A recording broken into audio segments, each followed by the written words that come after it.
Hello friends, I welcome all of you to joining me in this session and warm welcome to my all the viewers and my subscribers who are supporting me and their support encouraging me to release videos which is make a benefit for you.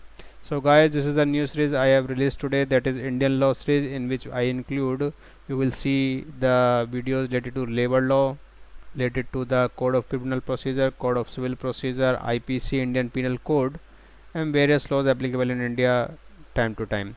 So nowadays this is a very burning topic. Are you seeing on the TV channel as well as are you listening about the MSME?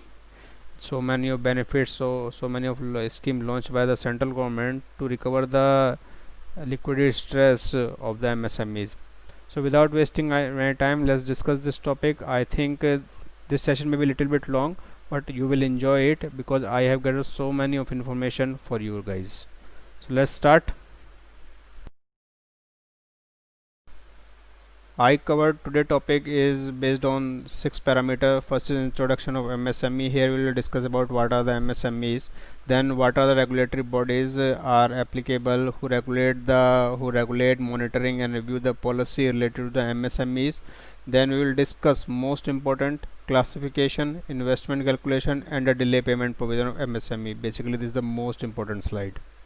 Then procurement policy for micro and small enterprises, order 2012. We will discuss who are the companies which can avail the benefit of the reserve category 358 reserve category items. We will discuss. Then what is the procedure of the Udyog Aadhar registration process, and also we will see one sample of Udyog Aadhar memorandum as well as the Udyog Aadhar certificates. Then in the last we will discuss about the economic benefit under MSMEs. So what are the benefits available if you are registered under MSME Act? So here I would like to share one thing also. It is the updated version for 2000 based on the 2020 changes made recently by the government. So without wasting any time, let's discuss this. Introduction 1, MSMEs.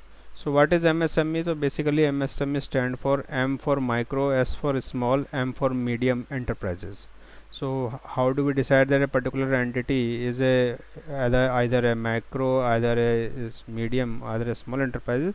So we will discuss in the next forthcoming slides. So this classification basically based on the investment in the property, or not a property, in a plant, machinery or equipment, as well the turnover during the year. These MSMEs are regulated under the various act. The main act is the MSME Development Act. There is also one act which is called MSME Small Interest on Delay Payment of Small Scale and Ancillary Industrial Undertaking Act 1993. Basically this act is applicable in case where there is a delay payment by the buyer on which interest has be charged by the supplier. Okay, if you want to avail the benefit of the MSME, so you must have to register under this act. Okay, so there is a Udyog Aadhar registration we will discuss. You have to make it. Why MSME is important for India? Because it is play a very important role for socio-economic development of the countries, because it require very low cost capital to start any business, and the regulatory compliance is also very low, and you will receive so much of tax rebate to boost you or to grow your business. So that's why MSME is very important, and mostly in India in rural area it is very play very crucial role. Okay, because there are so many of ancillary unit which provide their product to the large unit, and which help to grow to large unit as well as, and also it is the main source to generate the employment for a country. Topic number 1.1, important definition. So the main purpose to include this definition in our slide is that before starting the concept of the MSME, it is very necessary to understand few definitions which is important, either to calculate the interest on delay payment or either to understand the concept of the MSME in forthcoming slides. So I have not included all the definition, but few which is very important. So first of all is appointed date. What is appointed date? So what is the significance of it? Means appointed date we will use when we calculate the interest on delay payment. That is very necessary. So appointment date is the date of the following immediately after expiry of 15 days from the date of acceptance or deemed acceptance. So here we have to understand what is the acceptance or deemed acceptance. Date of acceptance means when the supplier delivery goods or services to the buyer, that is the acceptance, and buyer accepted it. If in case if there is an objection raised by the buyer within 15 days from the date of delivery of goods or rendering of services, so that in that case the acceptance date would be the date when the such objection has been removed by the supplier. Deemed acceptance, when there is nothing in written giving by objection given by the buyer, in that case the date of delivery, actual delivery of goods or rendering of service shall be the appointed date. Now the definition number 2, enterprises. So any undertaking which is engaged in manufacturing or production of goods which is specially specified in the first schedule of the Industrial Development Regulation Act 1951. For that enterprises include in MSME Development Act. So here three type of enterprise we will discuss, that is micro, small and medium enterprise, which is defined under section 7. So there are so many subclauses are also we will discuss. Then third most important definition is supplier, because buyer is a normal person who purchase goods from the supplier or who receive services from the supplier for consideration. So that is important. So supplier is a small, micro and small enterprises who filed the memorandum with the authorities, means the authority who issue the registration certificate. Also include the National Small Industry Corporation, which is a company, a Small Industry Development Corporation of the state or a union territory, which is also a company which is registered under Company Act 2013. Any company, trust, body, corporate or registered or constituted under any law for time being in force, engage in selling goods which is produced by the micro or the small enterprises and the rendering services which is provided by the micro or small enterprises. So only supplier we will include micro and small, not a medium. Okay guys, so this is necessary to understand.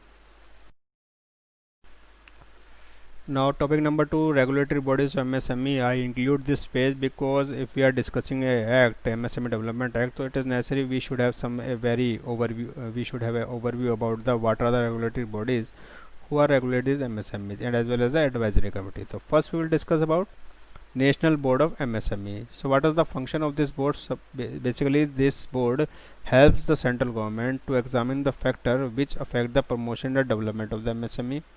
Time to time it's review the policy which is necessary to implement for the MSME with the help of central government.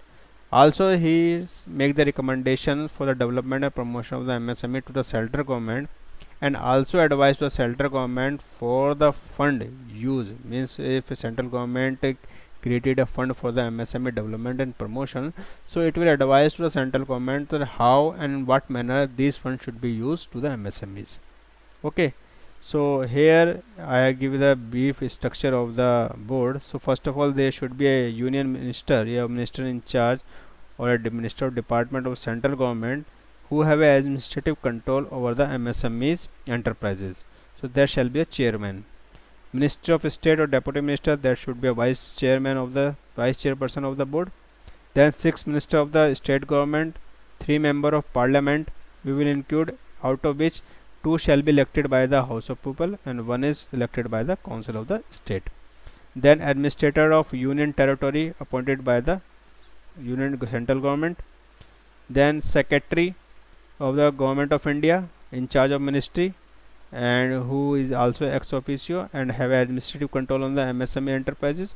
Then 4th secretary of the Government of India, which represent the Ministry of the central government who deal in commerce and industry, finance, food processing, labor and planning. Okay, then the chairman of the board of director of the national banks, chairman and managing director of the board of director of the small industrial bank, then chairman of Indian Banking Association, 1 officer of the Reserve Bank not below the rank of executive director. Okay, then 20% which represent the association of the small and medium enterprises, out of which minimum 3% represent the association of women enterprises, and at least 3% represent the association of the SME micro enterprises which is appointed by the government. Okay, then 3% will include which have the special knowledge in the background of economic, industry, science and technology, and one of shall be the women. Okay. Then 2% we will include from the trade union organizations, and one officer not below the rank of joint secretary of the government we will include for this board. So this is a very important board who make the decision for the MSMEs, regulation, promotion and development. So you can see so many people are involved to prepare the policy for the MSME, and then final action taken by the central government. Like you are seeing that so many of packages released by the central government nowadays in COVID-19. So you can realize how much is the process, how much work done by the central government before come with the plan before the public.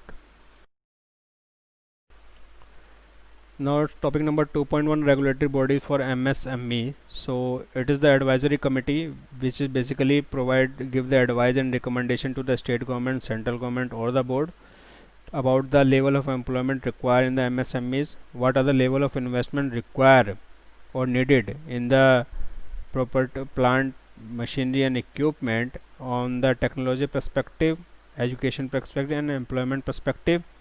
Then implementation of international standard for the classification of MSME. So this is the advisory committee who play this role. The structure of this board is Secretary of the Government of India who have administrative control on the SME is the chairperson of the board. Then maximum 5 officer of the central government who have expertise in MSMEs who are the member of this board. Then maximum 3% from the state government and 1% from each association of MSME shall be part of this board. Here you can see there is a one MSME facilitation council. The main work of this facilitation council to resolve the dispute between the buyer and the supplier related to the delay payment, and it is regulated and perform their function under the Arbitration and Conciliation Act. Yes, to follow. Okay, there is a detailed process. Means supplier has to file the application to the MSME Facilitation Council. Then MSME Council seek the assistance for any institution or any alternate dispute resolution service and conduct the conciliation, follow the procedure defined in the act, and then come into the conclusion. Okay guys, so this is the structure as giving minimum 3%, maximum 5 members, director of industry who have administrative control on not below the rank of such director which is equal to the state government, and one or more representative of the association of MSME, one or more representative for bank or financial institution, and one or more representative who have knowledge of industry, finance, law, trade and commerce. So this is our regulatory body, 2 regulatory bodies. Now guys, in this topic we will discuss about the classification, computation of investment as well as the delayed payment calculation. So let's start with classification of MSME. 3.1, here earlier there was a different criteria for manufacturing and production enterprises and for a threshold limit to category classification of the enterprises, and there is a different classification for service sectors. But now from 1st of July 2020, manufacturing sector, production sector and service sector have only one criteria, similar criteria. Okay, so what was the earlier for a manufacturing production enterprises who is investment in plant, machinery and equipment is not more than 25 lakhs, so it is a macro. If investment in plant, machinery or equipment between 25 lakhs to 5 crore, it was small. Investment in plant, machine, equipment between 5 crore to 10 crore, it was medium enterprises in case of manufacturing production enterprises. But for service sector the limit was different. Investment in equipment not less than 10 lakh rupees. For small investment in equipment between 10 lakhs to 2 crore. For medium enterprises investment in equipment 2 crore to 5 crore. But now the criteria has been changed for production, either production unit or a manufacturing unit or a service sector. The investment limit for its micro enterprises, investment in plant, machinery and equipment is not more than 1 crore, as well as the turnover is not more than 5 crore. Now the turnover concept is inserted. For small enterprises, investment in plant and machinery and equipment not more than 10 crore, as well as the turnover should not be exceed 50 crore. Okay. For medium enterprises, investment in plant and machinery should not be exceed 50 crore, and the turnover shall not be exceed 250 crore. So these are the different criteria. So here I would like to mention, for the small enterprises, investment in plant, machine and equipment should not be less than 1 crore and more than 10 crore. For turnover, not less than 5 crore but not more than 50 crore. So similarly, for medium enterprises, investment in plant, machine and equipment should not be less than 10 crore and should not be more than 50 crore. For turnover, should not be less than 50 crore or not more than 250 crores. So this is the criteria. Now 3.2 investment calculation. What are the components we have to exclude? First of all, we have to do, you have to calculate the aggregate investment made in plant, machinery and equipment.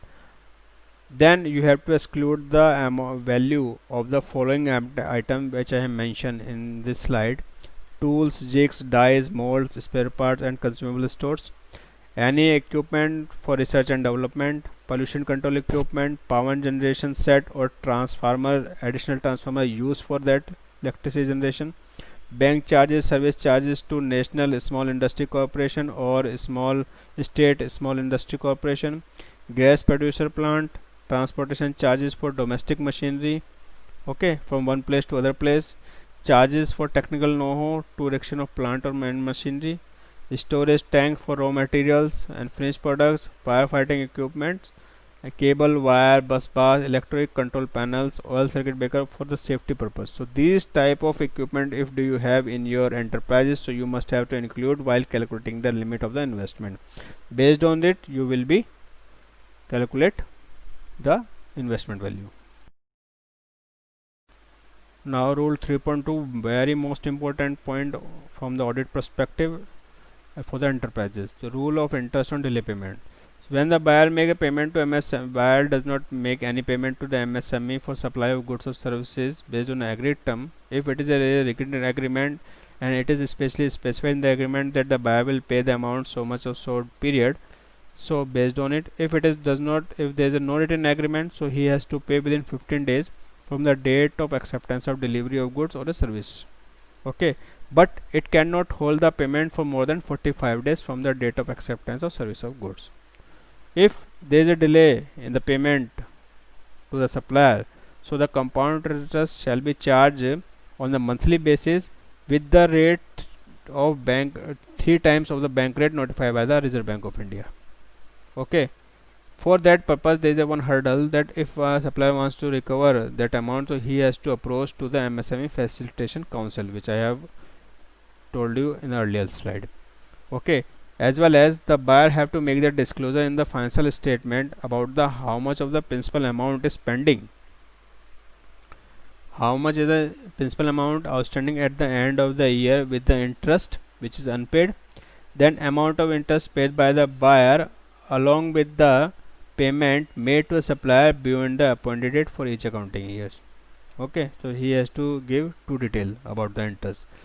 Then amount of interest due and payable and remaining unpaid at the end of the each financial years, or any further interest remaining due and payable for succeeding year. This is also has to explain into the financial statement.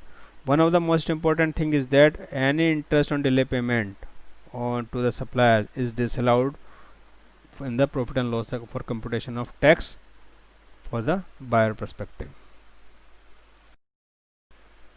Now the topic number 4, procurement policy. Basically this procurement policy based on the order to public this is related to the public procurement policy order 2012. Okay, so what are the components in it? So it is applicable for the central government department, department of its department, public sector undertaking who must have to procure at least minimum 25% of total value of goods or services from the micro and small enterprises. It is mandatory, but for 2012 to 2015 it is giving 3 period to complete this target. but after 2015 it is mandatory for each year to invest minimum 25%.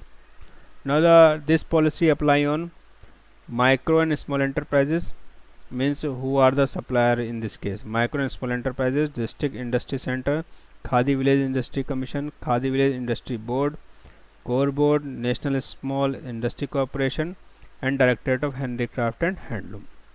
Okay, so as I already mentioned that for earlier, when this order come into implement from 2012 to 2015, the limit is 25 which have to fulfill within 3 years, but now from 2015 it is mandatory to achieve. If any subcontract which is given to the small, micro and small enterprises, it shall be a part of this limit. So here we have to keep in mind it is only for micro and small enterprises, not a medium enterprises. Okay, for the minimum 25% target, 4% is reserved for the micro and small enterprises which is operated by the scheduled tribe and scheduled class entrepreneurs, and 3% shall be reserved for the micro and small enterprises which are operated by the women. So this is the procurement policy rules. Okay, so now the topic number 5, which is Udyog Aadhar registration process. So here I have mentioned the flowchart, how do we apply, what is the process for application, as well as what are the information required when we are going to apply for Aadhar registration process. So basic documents are Aadhar number, means you must have a copy of the Aadhar which is going to be uploaded on the portal. So it is registration process available on udyogaadhar.gov.in. Then you have to file the information into the Udyog Aadhar memorandum. So these are the information which I mentioned in the box are filed into the memorandum, which is Aadhar number of the individual or HUF or a director of the company if it is filing on the behalf of the company, then the partner Aadhar number of partner if it is filing on the behalf of the firm, then the name of the enterprises for in case of company, firm, society and trust, and proprietorship firm. In case of PAN number, in case of enterprises means a company, a society, trust, so PAN number should be there. Mobile number, address proof and email ID, the RC for the if it is a company, and a registration certificate if it is a partnership firm which is registered under Partnership Act, or a LLP in case of LLP which is registered under Limited Liability Partnership Act 2008.